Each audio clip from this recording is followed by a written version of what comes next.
नमस्कार, मैं हूं अजय त्रिपाठी और आप देख रहे हैं बिग डिबेट। शाम को 7 बज गया। मैं हाजिर हूं आपका पसंदीदा प्रोग्राम लेकर के। मध्य प्रदेश की सियासत लगातार गर्माती जा रही है। बीजेपी ने 39 सीटों पर प्रत्याशी घोषित करके इसको एक नई हवा दे दी और कांग्रेस भी अब पीछे नहीं है। कांग्रेस के अध्यक्ष कमलनाथ ने आरोप पत्र जारी किया बीजेपी सरकार के खिलाफ और लगभग 250 घोटालों का आरोप लगाया है। तमाम आरोप लगाया, बीजेपी बदले में काउंटर कर रही हो। कमलनाथ सरकार के 15 महीने के कार्यकाल में 1500 घोटालों का आरोप लगा रही। तो आरोप प्रत्यारोप घोटालों की तमाम लग रहे हैं दोनों तरफ से। और ऐसे में जो टिकट मिले हैं वो अपनी तैयारी में जुट गए हैं। जो टिकट देना है वो अपनी तैयारी में, कैसे टिकट मिल जाए, इस घमासान लगातार मचता जा रहा है। और मध्य प्रदेश की सियासत बरसात के इस मौसम में भी गर्माती जा रही है। इसी पर देखेंगे हमारा आज का ये बिग डिबेट। हमारे साथ 3 खास मेहमानों का पैनल होगा, उनसे चर्चा करेंगे, एनालिसिस करेंगे, बातचीत करेंगे और आपके मन में जो सवाल है उन सारे सवालों को लेकर के पूछेंगे उनसे। लेकिन उसके पहले देखिए एक छोटी सी रिपोर्ट। एमपी में बीजेपी की पहली सूची के साथ सियासत आसमान पर है। सियासत का असर कुछ यूं दिखा कि पीसीसी चीफ कमलनाथ ने शिवराज सरकार पर 18 साल के कार्यकाल में 225 घोटालों को अंजाम देने का आरोप लगाते हुए बुकलेट जारी तक ही कर डाली। कमलनाथ ने कहा कि प्रदेश की पहचान प्रचार, अत्याचार और भ्रष्टाचार से हो गई है। मुख्यमंत्री शिवराज अब ठगराज हो गए हैं। शिवराज के 50% कमीशन राज ने एमपी को घोटालों का प्रदेश बना दिया। वहीं पूर्व सीएम ने शिवराज सरकार के घोटालों की पोल खोलते हुए अभियान से जोड़ने के लिए 9593420420 पर मिस्ड कॉल करने का आह्वान किया है। वहीं नेता प्रतिपक्ष डॉक्टर गोविंद सिंह ने कहा कि मुख्यमंत्री शिवराज सिंह ने 18 साल के कार्यकाल में जो घोटाले किए हैं, उन्होंने पिछली सरकारों द्वारा की गई प्रदेश की गाढ़ी कमाई को लुटाने का काम किया है। प्रदेश को कर्ज के गर्त में डुबो दिया है। 18 साल में मध्य प्रदेश की पहचान प्रचार, भ्रष्टाचार और अत्याचार से है। शिवराज सिंह जी को मैं लोकसभा में जानता था, वो शिवराज थे। आज शिवराज नहीं रहे, ठगराज बन गए। उन्होंने अपने 18 वर्षीय कार्यकाल में जो घोटाले किए हैं, जो प्रदेश की काली कमाई जो पूर्व की सरकार ने की थी, उसको लुटाने का काम किया है। पूरे मध्य प्रदेश को कर्ज के गर्त में डुबो दिया है। वहीं कमलनाथ की पीसी के तुरंत बाद बीजेपी भी एक्शन में आ गई है। पार्टी के प्रदेश अध्यक्ष बीडी शर्मा ने प्रेस कॉन्फ्रेंस में कमलनाथ को करप्शन नाथ बताते हुए कई आरोप लगाए। बीजेपी अध्यक्ष ने कहा कि कांग्रेस करप्शन की दुकान है। 15 महीने के अंदर 15,000 करोड़ रुपए के घोटाले कमलनाथ सरकार ने किए। मुझे नाम लेने में कोई संकोच नहीं। कमलनाथ के करीबी मिगलानी के घर छापे में करोड़ों रुपए बरामद हुए थे। आपको डर है कि हमारे खिलाफ कानून कार्रवाई हो सकती है अगर हम इस प्रकार के झूठे पत्र जारी करेंगे। कमलनाथ जी, आपकी सरकार करप्शन की दुकान कांग्रेस है। और इसलिए मैं पूछना चाहता हूं कि कांग्रेस के 1.25 साल जो घोटालों का कार्यकाल रहा, 15 माह के अंदर 15,000 करोड़ के घोटाले कमलनाथ जी आपने जो किए। बहरहाल पहली सूची जारी हो जाने के बाद से सियासत परवान पर है। दोनों ही दलों में आरोप प्रत्यारोप का दौर है। ऐसे में देखने वाली बात ये होगी कि आने वाले समय में सियासी ऊंट किस करवट बैठता है। Bureau report, Swaraj express. तो तमाम मुद्दों के साथ दोनों पार्टियां आमने सामने खड़ी हैं। आरोप प्रत्यारोप घोटालों के लगते जा रहे हैं। लेकिन यह तय है कि मध्य प्रदेश की सियासत में जो चुनाव आने वाला है वो जिस तरह भी गर्मा रही है सियासत, लेकिन यह तय है कि ये घोटाले ही जनता को मार्ग प्रशस्त करेंगे कि आखिर वो उसका वोट बैंक किसकी तरफ जाए। ये घोटाले तय करेंगे, आरोप किसके सही है तो जनता तय करेगी। लेकिन यह तय है कि इनका बहुत कुछ असर अगले विधानसभा चुनाव के परिणामों पर मिलेगा। इन सारे मुद्दों पर चर्चा करने के लिए मेरे साथ 3 खास मेहमान जुड़ रहे हैं। भारतीय जनता पार्टी के प्रवक्ता है मोहित गर्ग जी, और उनके बहुत बहुत स्वागत है मोहित जी। और हमेशा की तरह बड़ी तलखी के साथ, बड़ी दबंगी के साथ अपनी बात रखने वाले कांग्रेस के प्रवक्ता नीलाभ शुक्ला जी। नीलाभ जी, बहुत बहुत स्वागत है। और मध्य प्रदेश की राजनीति को और विशेषकर कांग्रेस और भाजपा की पॉलिटिक्स के चिंतन को समझने वाले वरिष्ठ पत्रकार भूपेंद्र सोलेरे जी हमारे साथ जुड़े। तीनों मेहमानों का बहुत बहुत स्वागत है। सबसे पहले मैं नीलाभ जी आपसे शुरू करता हूं। 254 घोटाले। आपकी सरकार 15 महीने रही, उनका कहना है 1500 घोटाले। मेरे ख्याल से डिस्कनेक्ट हो गए हैं मेरे साथ वो। मैं एक बार भूपेंद्र सुरलेरे जी के पास जाना चाहूंगा। भूपेंद्र जी, आज जिस तरह से आरोप लगाए गए, कांग्रेस का जो घोषणा पत्र आरोप पत्र है उसमें लगभग 250 घोटालों का आरोप लगाया गया है। शिवराज जी को ठगराज कह रहे हैं, और ऊपर में काउंटर जो बीजेपी की तरफ से आ रहा है उसमें वो 15 महीने की सरकार में 1500 घोटालों का आरोप लगा रहे हैं। तो क्या ये मान के चला जाए कि इस बार का चुनाव जो होगा वो करप्शन के मुद्दे पर होगा, घोटालों के मुद्दे पर होगा? भूपेंद्र जी, देखिए 2014 में मोदी जी जब सरकार के रूप में आए थे तो आप देखिए कि उन्होंने करप्शन को ही बेस बनाया था, और परिवारवाद राजनीति में, और उस समय के जो 2G घोटाला था और जो उस समय के खेल का घोटाला था दिल्ली के, उन सबको आधार बनाया था। तो अब कांग्रेस ने जो 2018 में जो 15 महीने सरकार चलाई, उस सरकार के कारण उसके नीचे कार्यकर्ता तक ऊर्जा पहुंच गई है, और वो चाह रहे हैं कि हम सत्ता में किस तरह से वापसी करें, और उसकी रणनीति बना रहे हैं। इनसे पहले बीजेपी ने अपने उम्मीदवारों की एक लिस्ट जारी कर दी, और ये लिस्ट जारी करने के बाद अब इन्होंने उसके प्रतिपक्ष में जो तैयारी की, और जो उन्होंने 250 घोटालों की एक सूची जारी की है, वो जनता को एक मोह करने के लिए की है, जिससे वो उनको टाइम मिल जाए और वो अपनी विधानसभा की लिस्ट बना सके। तो ये निश्चित रूप से है कि वो विकास का मॉडल रखेंगे कि हम 15 महीने जो रहे, और जिस तरह से हमने सरकार चलाई और सर्व धर्म को लेकर, सब लोगों को लेकर हमने सरकार चलाने की प्रक्रिया करी, और उसको 18 साल की जो बीजेपी की सरकार है उसको घेरने की कोशिश करेंगे।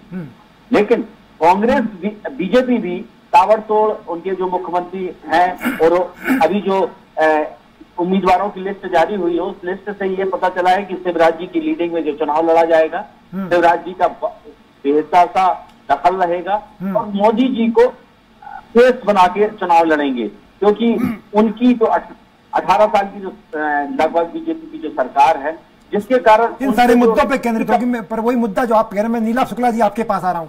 आपने आज आरोप पत्र जारी किया, स्वाभाविक हो सकता है आपकी तैयारी थोड़ा पहले से रही हो, लेकिन जब बीजेपी ने 39 उम्मीदवारों की सूची जारी कर दी, उसके बाद आपका आरोप पत्र आना थोड़ा सा आपके प्रेशर को डायलूट नहीं करता? नीलाभ जी,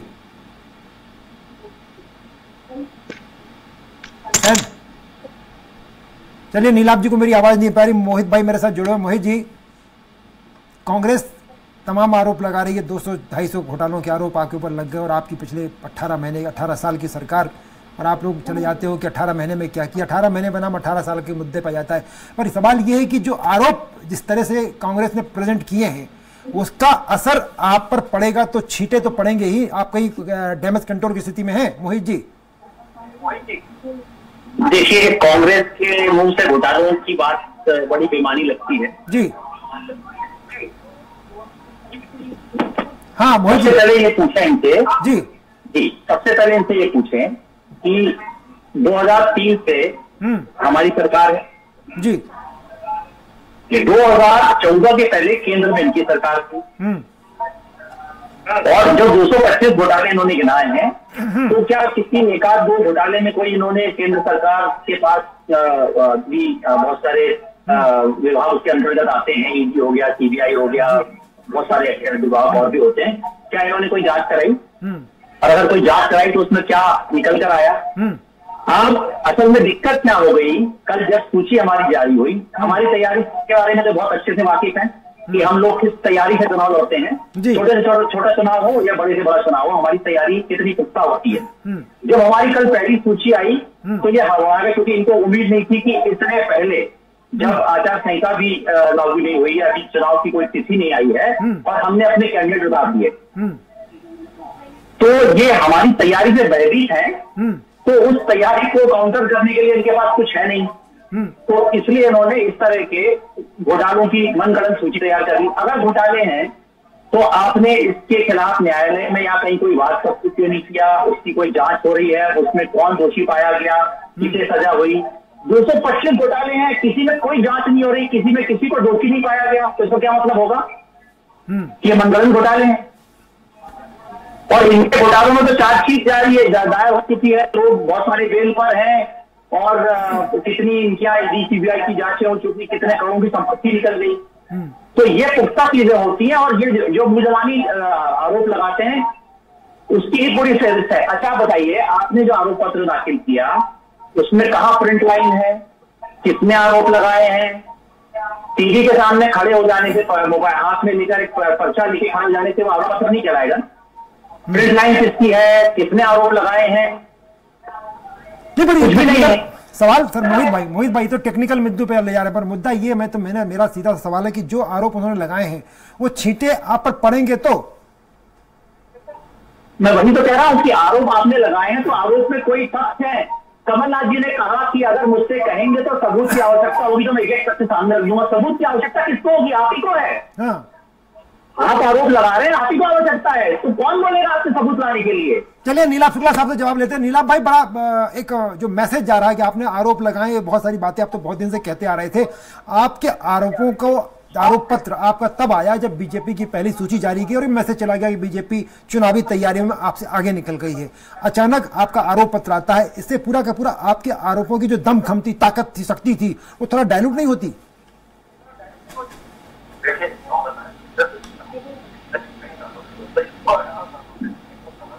आवाज उठा रहे तो मतलब सड़कों पर भी हमने इनके खिलाफ आंदोलन कर रहे हैं, और लगातार जब से हमारी सरकार गिर रही है उसको लगातार इनके आरोपों का पर्दाफाश कर रहे हैं। जो पहली बार कांग्रेस नहीं ली गई, ये गलत बोल रहे हैं आप।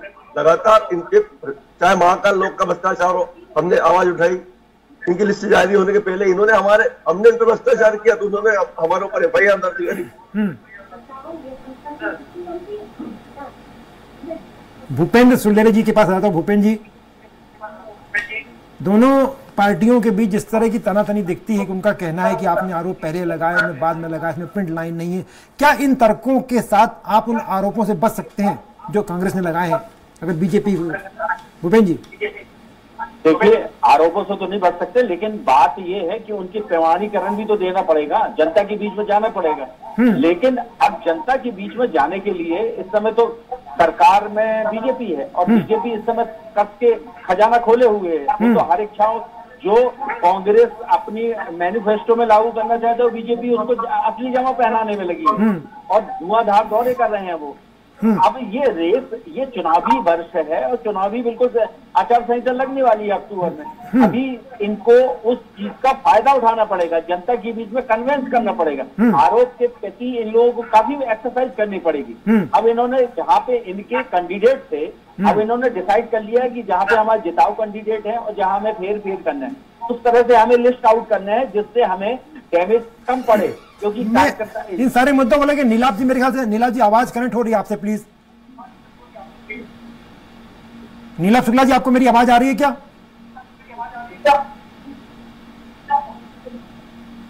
चलो मोहित जी के पास फिर लौटता हूं मैं। मोहित जी, वही बात जो मैं कह रहा था आपसे, वही भूपेंद्र जी भी कह रहे हैं कि देखिए तमाम आपकी बातें सही हैं, आप प्लस पॉइंट में जा रहे हैं, लेकिन जितने आरोप लग रहे हैं, जिस तरह की बातें कांग्रेस कह रही, कांग्रेस पूरे कैंपेन के साथ मैदान में आएगी, कहीं ना कहीं तो आपको दिक्कत आएगी। जवाब तो जनता में। कुछ दिन पहले गांधी परिवार की सदस्य प्रियंका जी मौजूद आई थी, कमलनाथ जी भी मंच पर थे। उन्होंने कहा मैं बड़ी लंबी फहरिस्त देने वाली हूँ आपको कांग्रेस की, बीजेपी के घोटालों की। वो मंच पे खड़ी है, डायस पे उन्होंने कुछ कागज पलटे थे, कहती नहीं अभी नहीं मिल रही हो। अब ये इनकी तैयारी है। इससे पता चलता है कि कितने आरोपों में, इनके आरोपों में कितना दम है। आप आरोप लगा रही हैं, आपके पास आरोपों के साथ कोई तथ्य नहीं है। आज कमलनाथ जी ने कहा 500-600 लोग मेरे घर आए थे और सब भ्रष्टाचार से पीड़ित थे। तो आपने क्या किया? उनकी बात सुन के आपने उनको क्या दिलासा दिया या आपने उनको क्या रास्ता सुझाया?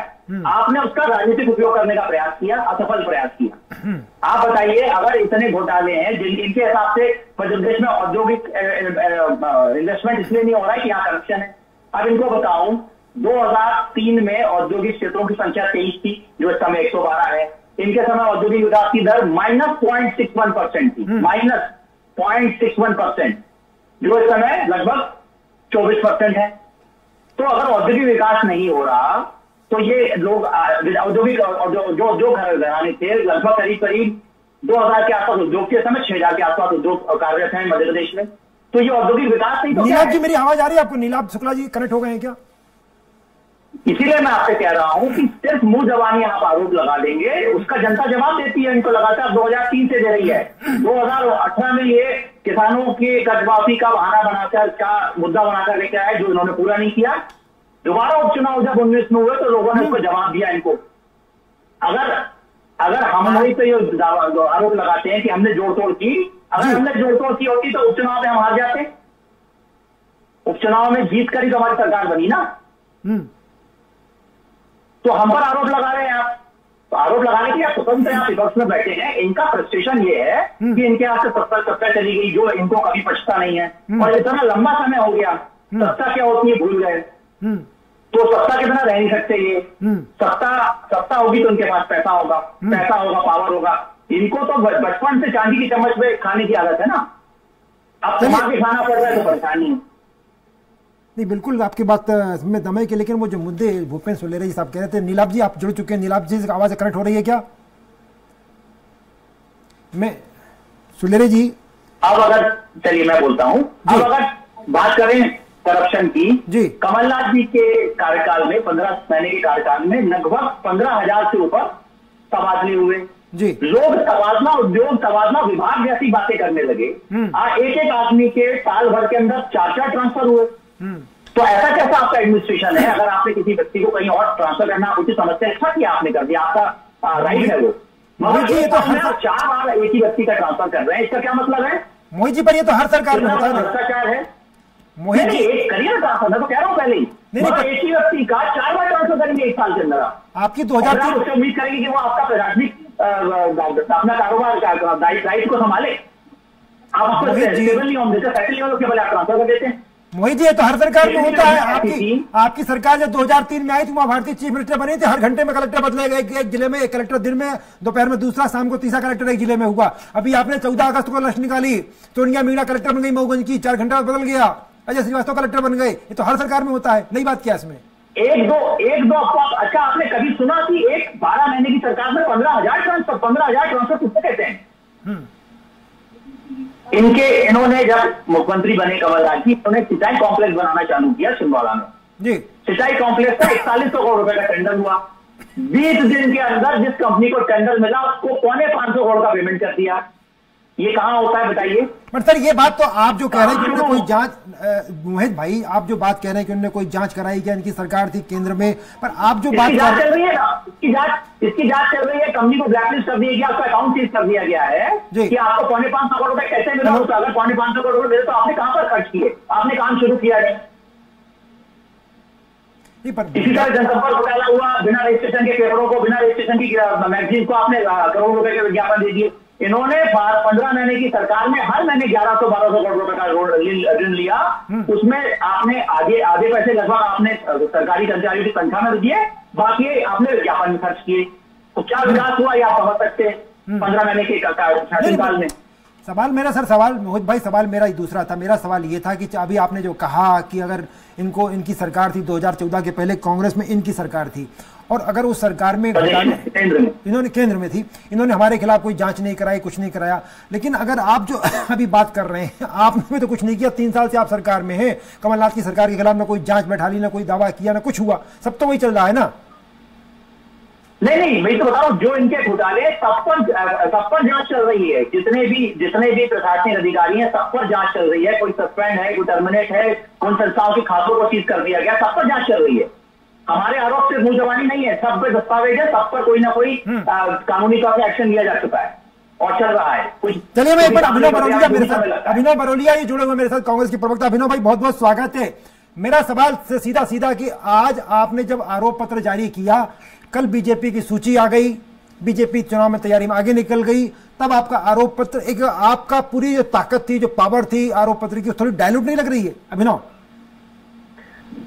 देखिए, कोई डायल्यूट नहीं लग रही, इसमें तो घबराई बौखलाई तो मुझे अजय सर, मेरे को ऐसा लग रहा है कि भाजपा ने जिस तरीके से घबराकर अपने टिकट जारी करे, 50% कमीशन का मामला लगातार आपने देखा होगा, रीवा का एक और लेटर आ गया, तो इनका मुद्दा जो है जनता के बीच में पहुंच रहा है। सिंपल सी बात है, भ्रष्टाचार, घोटाला, महंगाई, बेरोजगारी, ये तमाम मुद्दों से घबराई हुई है, इसलिए टिकट उसने जल्दी जारी करे। हम तो अपने प्रोसेस से काम कर रहे हैं, हमारा प्रोसेस जैसे जैसे आगे बढ़ रहा है, कमलनाथ जी और हमारी टीम लगातार उस तरीके से काम कर रही है। तो हम तो कहीं भी घबराए हुए नहीं है, बौखलाए हुए नहीं है। बौखलाई हुई भाजपा है। भाजपा के अंदर खाने आपने देखा होगा, जो टिकट डिक्लेयर हुए उसी में अंदर खाने विरोध हो रहा है। वो आरोपों के साथ कोई सबूत नहीं है, कह रहे हैं आप, कोई सबूत तो नहीं किसी आरोप का, हवा हवाई है सब कुछ। तो ये हवा हवाई बातें, ये दंगों की बातें करते हैं, 84 की दंगे बातें करते हैं। आज तक इनके पास कोई आरोप नहीं है, ना FIR है। हमारे पास तो यहाँ व्यापक घोटाले में 50 लोग की मृत्यु हुई है, उसके आरोप है। उसके बाद आप पोषण आहार में देखिए आप किस तरीके से घोटाला हुआ है, कोर्ट में सब रजिस्टर्ड है। सारी बातें इनके लगातार जो 226 घोटाले हैं पूरे तरीके से ऑन रिकॉर्ड है। हर विभाग में घोटाले, लगातार हर विभाग में घोटाले ये लगातार करते जाते हैं। उसके बाद बोलते हैं हमारे पास घोटालों का कोई भी आंकड़ा नहीं। अरे तो भैया आप लोग खुद, आपकी सरकार है 18 साल से, अब तो अभी नवजात शिशु हुए 15 महीने के, आप तो एक 18 साल में एक वयस्क हो जाता है। 18 साल में लगातार आप अपने घोटालों पे कब तक पर्दा डालेंगे? अरे वो तो कह रहे हैं कि साहब आपके 15 महीने में इतने घोटाले हो गए कि आपको चीफ सेक्रेटरी तक बदलना पड़ गया। अरे अब त्रिपाठी जी, इनकी बातों में कोई भी मतलब आप सोचिए गंभीरता नहीं है, कहीं पर भी इनकी बातों में गंभीरता नहीं। जनता इनको गंभीरता से नहीं ले रही है। कैसे कह सकते, जो जिस सरकार ने 100 रुपए 100 यूनिट बिजली दी हो, 28 लाख किसानों का कर्जा माफ किया हो, जनता सब समझ रही है। अगर अब ये सारी बातों को भी इग्नोर कर देंगे तो ये लोग तो झूठे साबित हो रहे हैं। इनका कोई आरोप मानने को तैयार नहीं होगी जनता। चलिए, मैं बस थोड़ा सा प्रोग्राम का टाइम खत्म हो रहा है, मैं आखिरी टिप्पणी के लिए भूपेंद्र जी का फिर आता हूं। भूपेंद्र जी, आपने दोनों पार्टियों को सुना, बड़े तन्मयता से सुना। ये मान के चले कि क्या फिर वही मेरा सवाल जो शुरू में था, इनको सुनने के बाद कि जिस तरह इन आरोपों प्रत्यारोपों का चुनाव में असर पड़ पाएगा क्या, भूपेंद्र जी? देखिए, ये तो कार्यकर्ताओं की रेस से है और इनके पार्टी के जो लीडर हैं, जो मास लीडर हैं जी, वो किस तरह से जनता और वोटर के बीच में संवाद करते हैं और किस तरह से कड़ी बना के पहुंचते हैं जी। हमने पिछले चुनाव में देखा है, आप अगर देखें करप्शन बहुत बड़ी ताकत बनी है। जैसे बोफोर्स तक करप्शन हो, चाहे 2G का हो। आज अगर सत्ता में पार्टी है बीजेपी, तो वो उसी के कारण है कि उन्होंने करप्शन और कोर्ट के सहारे लेके ऐसे डिसीजन आए जिसके कारण वो है जनता के बीच में गई और जनता ने उस चीज को माना और इनको कांग्रेस को सत्ता से बाहर किया। अब इनके पास है किस तरह से वो आरोप को सिद्ध कर पाते हैं, जनता के बीच जा पाते हैं, बिल्कुल कितनी तीव्रता के साथ, कितनी ताकत के साथ उड़ा पाती है और बीजेपी कितना इसका काउंटर कर पाती है, इस पर तय करेगा आने वाला चुनाव। फिलहाल तीनों में हमारा बहुत शुक्रिया आपका, मोहित जी आपका, अभिनव भाई आपका, भूपेंद्र जी आपका, तीनों का शुक्रिया। यह प्रोग्राम ही खत्म कर रहा है, लेकिन खबरों का सिलसिला चलता रहे, इसलिए आप कहीं जाइएगा मत, देखते रहिए स्वराज एक्सप्रेस।